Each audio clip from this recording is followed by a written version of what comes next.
Yo, what is up, YouTube? It's your boy YBP Gang, YBP Nation, YBP Boxing, YBP MMA, and today I got for y'all a video, the UFC New Year's Resolutions list. Got Kanye West UFC logo, Dana White, Sean Shelby, I think, Mick Maynard. I'm just gonna be going through. It's January 1st, start of a new year. Big things coming for the UFC. Obviously, Conor Chandler just got announced, not on UFC 300, so that dream. UFC 300 cards already out the window. Maybe some of those other fights can get put on that card, but we'll see what happens. But these are just some things that I think, like areas where I think the UFC can improve. Some things I'd like to see in the new year, and let's just get right into it. The first thing I got is less Apex events. I don't know. I just think I understand the Apex events, like they're cost effective. It's a lot easier for them to just put a fight in their backyard, Las Vegas. No fans, you don't have to worry about that. You're not gonna, the cost and like all the stuff that goes into having an event abroad is kind of thrown out the window when you're just doing an Apex event. So I understand that from a UFC perspective. I think there's a place for it, but not necessarily like every. I know it's cut down from last year. I think like we don't have as many, at least from the initial slate, but still, man, I think that they could just cut it like a third, you know what I mean? Like if we had like 12 or like 15, it felt like they were going there every single week, man. Like, I don't know. Like, it's not COVID anymore. Like, you guys can travel. So less of those for sure. Like, if it was 15 last year, like, let's get it down to 5, you know what I mean? Like, it should just be, there's a place for it for sure. Like, with the Apex event, like, it should just be lower end cards. Like, I'm tired of seeing, like, these big names, some of these bigger like stars on these like Apex events. Like some of these fights are worthy to be in front of a crowd, and a lot of people would appreciate that, So, like I said, I think they create for better fights too. With the crowd like on your back, it's just different, man. And the viewing experience, like I much rather. There is something to be said about hearing those punches, and like I said, there's a place. There's upsides and downsides to all this type of stuff. But I think all in all, I think less Apex events is just better for the UFC product. There's some fights though. Like if you look at Tony Ferguson and Justin Gaethje, Dan Hooker, Dustin Poirier, I think was in the Apex too. Those are banger fights that were in the Apex. But you would have loved to see those in crowds for sure. I mean, I know that was during COVID, but I'm just making an example like that. But there is something to be said about hearing those shots. Hearing those, pa pa pa. You know what I mean? You can hear that loud and clear without the crowd on your back. But yeah, I mean. A couple of other my bullet points was like builds excitement. People are just not getting like Juan Bueno Silva. I put that there. That actually wasn't a terrible like I don't know. It wasn't, of course, like compared to other like pay-per-views and other cards, like it wasn't the best, but like from a view, it wasn't that bad of a card. Bueno Silva, she got the choke over home, but just people weren't excited for it. You know what I mean? When they hear the word Apex attached to any event, it's like another Apex event. So. And it'll just grow the UFC worldwide, traveling around. I want them to, come to. I know they're going to Canada, Minnesota, Wisconsin, Illinois. Do a Chicago event. Do something. I think they already went to Austin. Do something in just these markets, bro. Just go worldwide. I'll be touching on that later too. But that's for less Apex events. Next one, I got Death of Pay-Per-View. This is kind of unrealistic. I don't think this is going to happen anytime soon, but just like, crystal ball, or not crystal ball. Like if I had a magic wand, like either a genie, like what would be some of my wishes? I would just say like Death to Pay-Per-View, make it a subscription, make it like, you can make it like $40. Nah, it's okay. I don't know about $40 a month's kind of crazy, but something like that, like where it's still kind of pricey, like $30 a month, something like that. You pay and you get everything for free, bro. You get the UFC fight nights, all everything free. What's it called? Pay-per-views free. You know what I mean? Or you could do something like, what's it called? $30 a month. And then the pay-per-views are like significantly cheaper, bro. Like they're like $10 pay-per-views, $20 pay-per-views, something like that. Because I think piracy is a huge issue now with all the different websites that you can use to steal the fights. That's a big issue. We're seeing a lot of pay-per-view numbers are just not accurate anymore because there's probably like a whole like tons of people who are watching the fights but are just not paying for it. There's a lot of eyes. Like even Gervonta Tank Davis and Ryan Garcia, bro, like that there was a TikTok live. There was a link everywhere, bro. Like there was probably like, I know it said they reported 1.2 million pay-per-views, but like there was at least 10 million people who were like streaming it. I guarantee you, bro. So they could fix the problem. I think it's always gonna be an issue though with like the internet. People are just not gonna pay. They're just gonna be like, nah, like, you know what I'm saying? Like if I don't gotta pay, I'm not gonna pay. But if they could do something like that, a subscription service, make it cheaper, make it it'll just be easy to access, you know, for everyone everywhere. I know they already have Fight Pass, but just going the next step further, I think that's the future. With all this type of stuff, they just got to figure out a way. I know they put some of the prelims on YouTube for some of the pay-per-views, like UFC 294. They're gonna have to figure out a way to still profit off of these events, despite they're doing it right now, even still, but piracy is gonna be. They got to figure out a way to still, you know, compensate the athletes, because going forward, it's only gonna grow into a bigger issue, especially with the UFC reaching a younger demographic. The young kids, you know, smart. You know, they're savvy on the internet. They know where to find the links. They might not have the money, but they know how to watch it. You know what I mean? So, you know, you're seeing a lot of fans, and you're wondering, oh, you know, how are you watching all the events? So, yeah. So make it easy, bro. Make it easy, like DAZN. You know what I mean? With the Prime card, you know, all that stuff. You know, so DAZN was supposed to be the people to do it.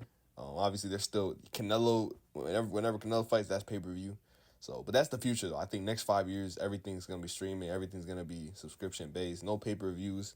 Just make it like that, because, yeah, you're going to have a lot more people watching your product, paying for it legally, and just enjoying the UFC.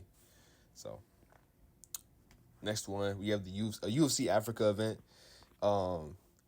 Yeah, bro, we need it to happen, man. I was just watching the Israel Adesanya Dricus du Plessis, like the after Dricus. I was watching the Dricus fight, and then the aftermath, you know, with he was like, "What's up, my African brother?" You know, and like Dricus came back. He was like, I forgot what he said. He said, I may be African, but I'm no brother of yours. So there's that beef there. I thought that would be the perfect event. Obviously, what happened, you know, Strickland, the upset, but I think Dricus will be able to go out there and beat Strickland. That's a really close fight, though. I kind of going back and forth on that. But I think Dricus can go out there and beat Strickland. I think that they can, you just throw Izzy right back in there. Deserved or not deserved, hey, man, we got to see it. You know what I mean? Sometimes there might not be a right time to do it, you know? So I say you do it, you put it in Africa. I don't know I think they were talking about, I don't know if they say Senegal. Rwanda was one of them. I don't know if Nigeria was one of them, but they got to go there. I mean, there's a bunch of African talent. It's definitely not as developed as other countries, like you know, talent in Europe. Obviously, America has a lot. South America, Central America, but Africa, we got some stars. I mean, we got, you know, at one point we had 3 champions. We had Ngannou, we had Izzy, we had Usman. So I'd love to see them go there, and just even with I love what the PFL is doing with Ngannou. I love how he's doing the PFL Africa. That's gonna be big for development. Give it like, you know, 2-3 years, 4 years down the line, those guys are probably going to make the move to the UFC, or maybe just keep dominating over there. But there's so much untouched talent, and I'd love to see them do an event, like build a PI over there. Maybe not this year, maybe not next year, but, you know, 2026, that would be huge. So, yeah, the UFC Africa event, though, that would be one of my biggest wish lists, bro. I'll make sure like to get a ticket, bro. I got to be there for that one. You know what I'm saying? So. Yeah, I want to see Dricus, Izzy, Usman on that card, David Onama, Garimbo. That'd be crazy. There's some other guys I'm missing. Like there's Shiden Chukwuani, even though he represents America, I think he's Nigerian. Abu Azaitar, Arman Azaitar. I'm trying to think. Kennedy and Shuku, Sadiq Yusuf. So a bunch of talent, bro. A bunch of talent coming. So we need that for sure. Next one, Dylan Dennis UFC debut.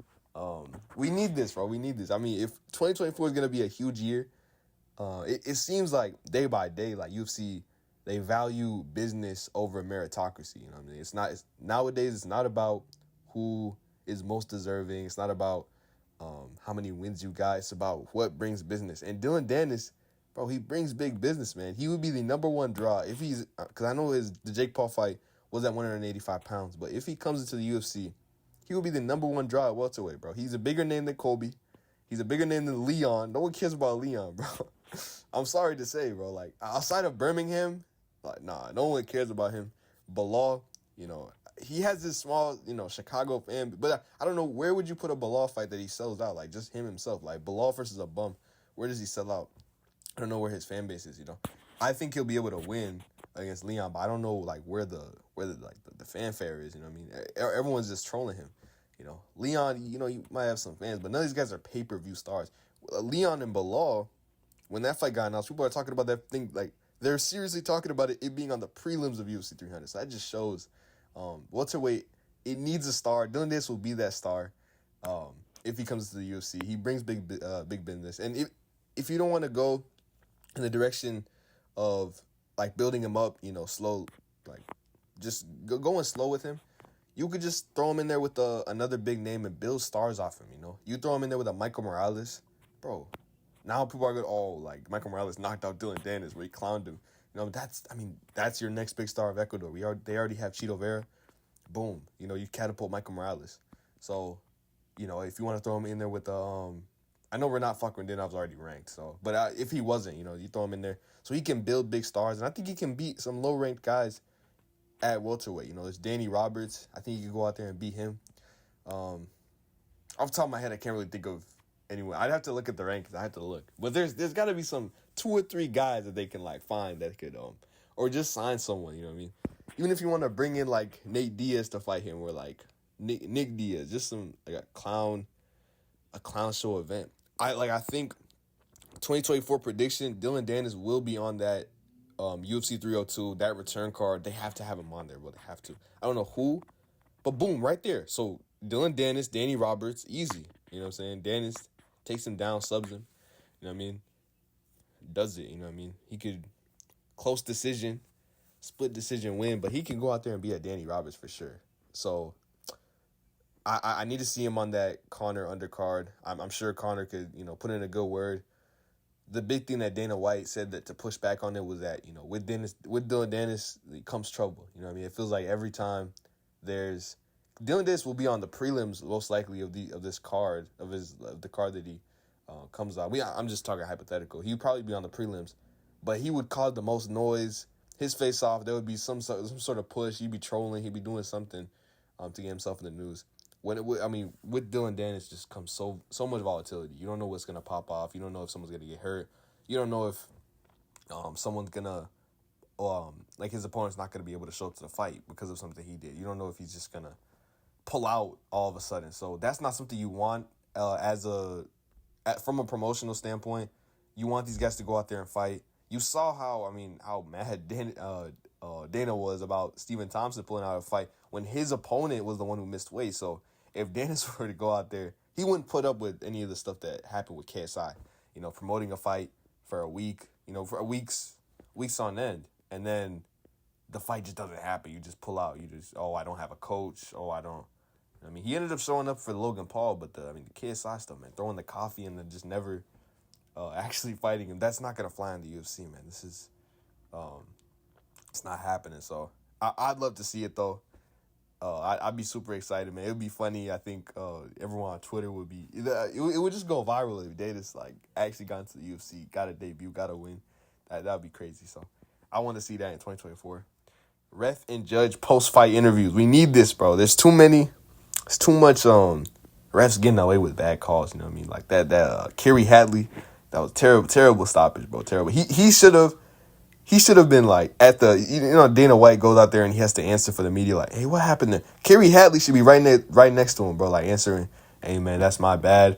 I know how this can affect the fighters, and from the bottom of my heart, I apologize. Like he should be doing that right then and there, bro. He should have to answer to the media. Why would you do that? Bobby Green, 35-year-old, or I don't know how old he is, but that could take life of his career.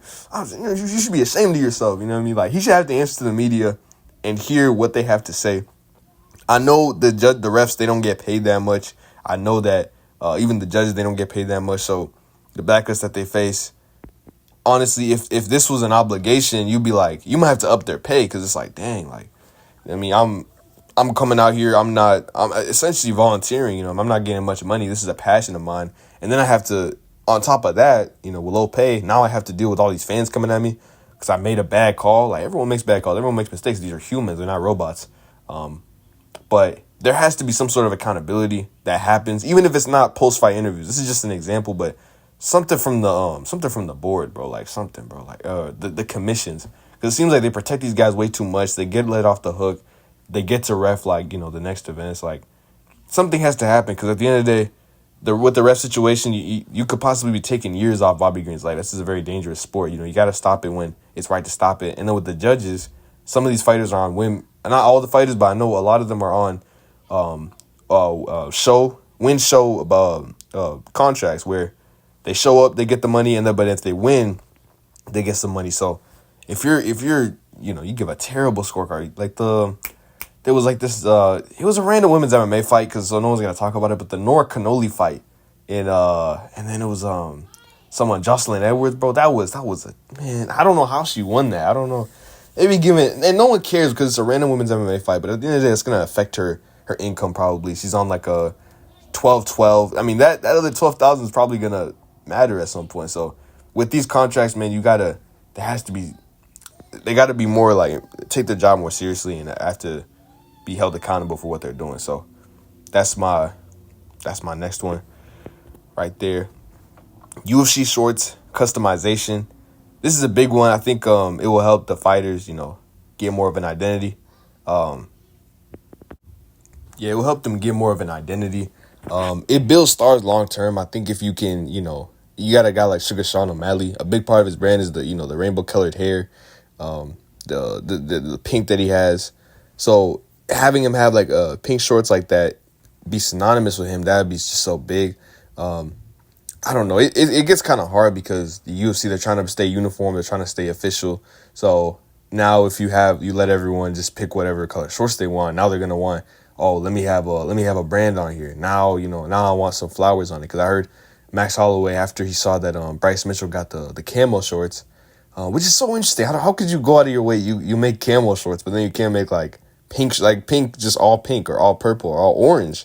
I couldn't fit the Paddy Pimblett one on here. I was going to put it like maybe down there, but I thought it would look weird. But Paddy, he wore orange shorts throughout his Cage Warriors career. Orange is a common color. There's no reason why that's not in the UFC. That's just weird. I don't know if maybe it's because like there's no flag with orange on it, but I mean, I think Armenia has an orange in it. So why can't they? That's stupid to me. I don't know. But yeah, man, I think it builds stars. It keeps the UFC fresh, keeps it just new. I think it appeals to the young fans, seeing these different colors in it. But yeah, if they can make the military, the camouflage shorts that they have for Bryce Mitchell, there's no reason why they can't have pink, purple, orange, even a floral colorway or like some Veterans Day type shorts. They even made Pride shorts, and the Pride thing has like all the colors in the rainbow. It has the pink, so they can do all that, man. Like, come on, you can make things a little different. I know there's going to be a lot of fighters who would, just to be different, because I think that's a big thing in the UFC. There's a lot of guys who are, obviously if you win, you're going to stand out, but there's a lot of guys who just need that extra spark, whether it's like, color in their hair.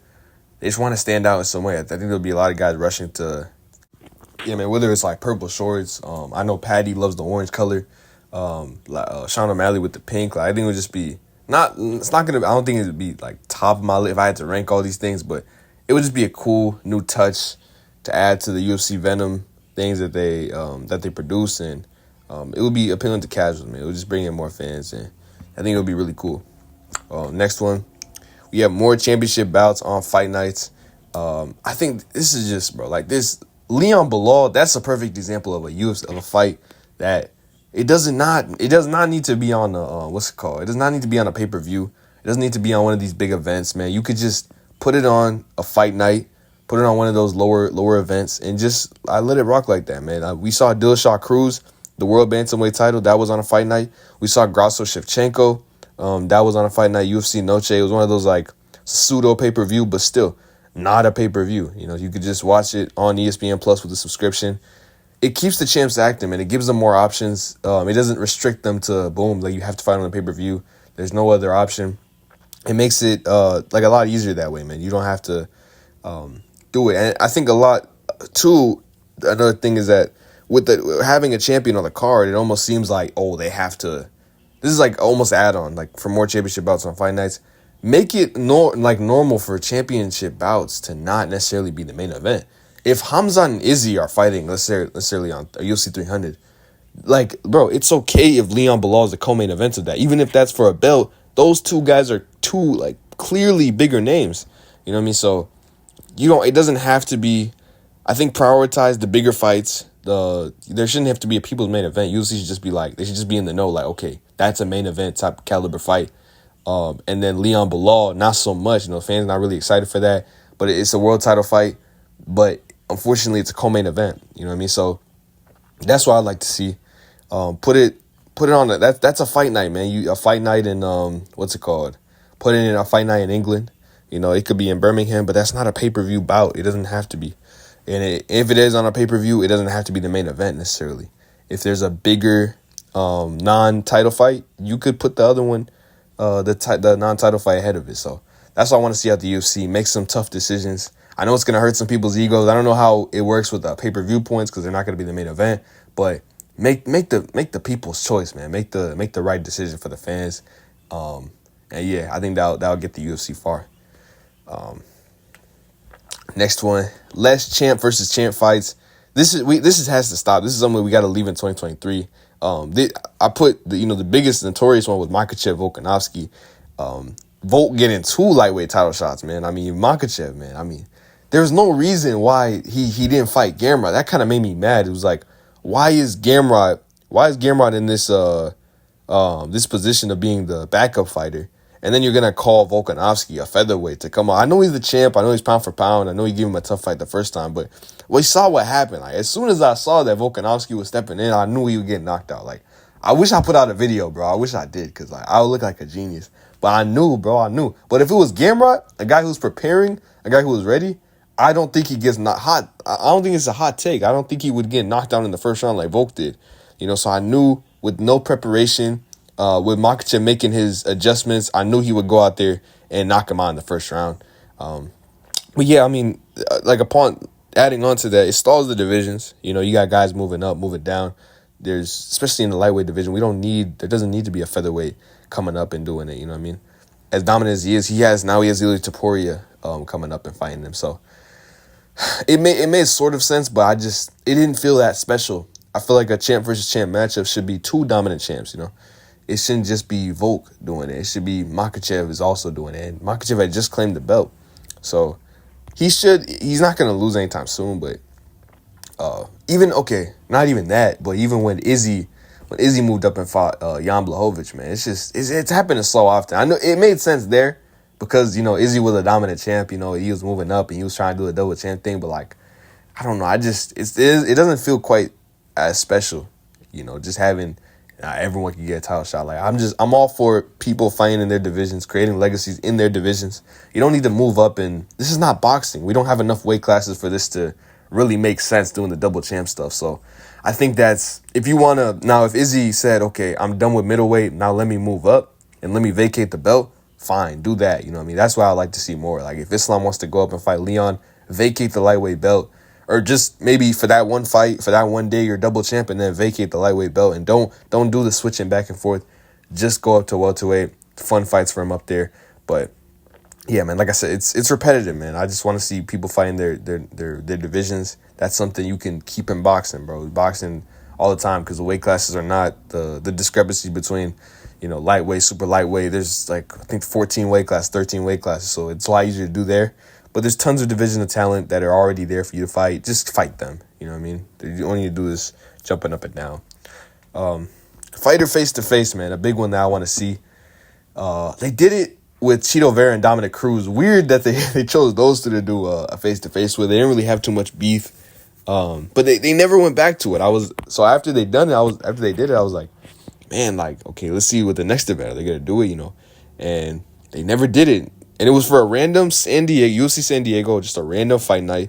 It didn't really make sense for them to have a fighter face to face. So I want to see them bring that back, man. I haven't heard not a lot of people talking about it, or even like mention that this even took place. We as fans, but we got to push for this, man. Like, this is a really good idea. the one that I put down there, my favorite boxer, Devin Haney. You know, he had a really good face off with Regis Progress. A lot of funny moments, a lot of moments that you could replay. I think it just creates tension between the fighters, man. Just having to face off, having to sit in front of each other and talk. Have like a moderator in between them, ask questions, say, "Oh man, like how'd you like if you had like for example like Sean Strickland and Dricus du Plessis, hey man, like who had a bigger upset between y'all? You know what I mean?" Okay, that's not the best question, but like something like, okay, like what did you think about Dricus's comments that he made about your childhood? You know, and you just started off right there. You know what I mean? Like just get it heated. You know, it could create for some good. I've seen Misfits Boxing for their events. They've had some really good face-offs, you know, creating beef. Obviously, you don't want these guys like throwing hands, like punching each other before the fight. We've already seen Sean Strickland and Dricus du Plessis. They're already, you know, fighting in the stands after what happened at the press conference. So maybe not them, but hey, man, what's it called? You could do it with Alexander Volkanovski, Ilya Topuria. Those guys seem pretty cool-mannered guys. They're not gonna throw punches, but they are gonna talk smack. There's no language barrier between them, so you know Ilya has some pretty decent English. Volk speaks English, so I mean, when you have that, you know they both speak the same language. Whether it's maybe they both speak Spanish, maybe they both speak English. You gotta do it, man. It enhances the beef. It's good promotion. It's good back and forth.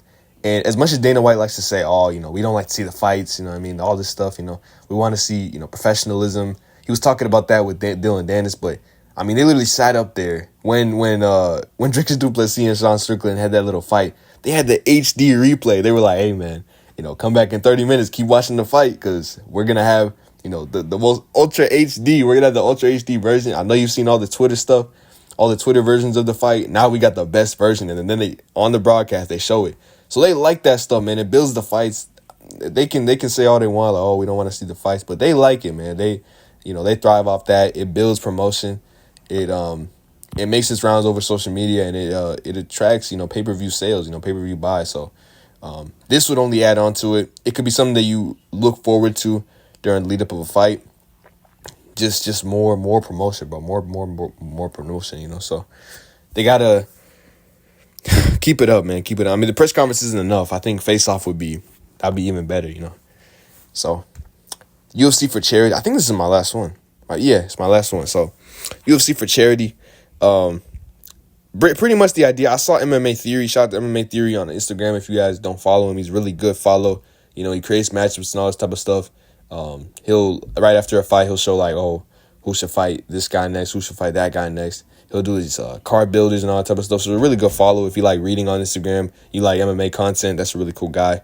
But yeah, he was talking about a UFC for charity event. I think 2 or 1 year ago. I don't really remember. I still have it saved on Instagram. But I've been thinking about it, man. It was a really good idea. I think he had like Conor McGregor versus Paul Felder in boxing. Something like it was a bunch of stuff. It was like Cyril Gane versus like Israel Adesanya, or it was someone. No, Cyril Gane, Alex Pereira or something in kickboxing. So basically just pitting, you know, different guys in different sports in matchups where you wouldn't usually see on like your normal day-to-day. So it's basically glorified sparring. You could even have them put on headgear. Just put on some fun matchups that, you know, the fans don't usually see.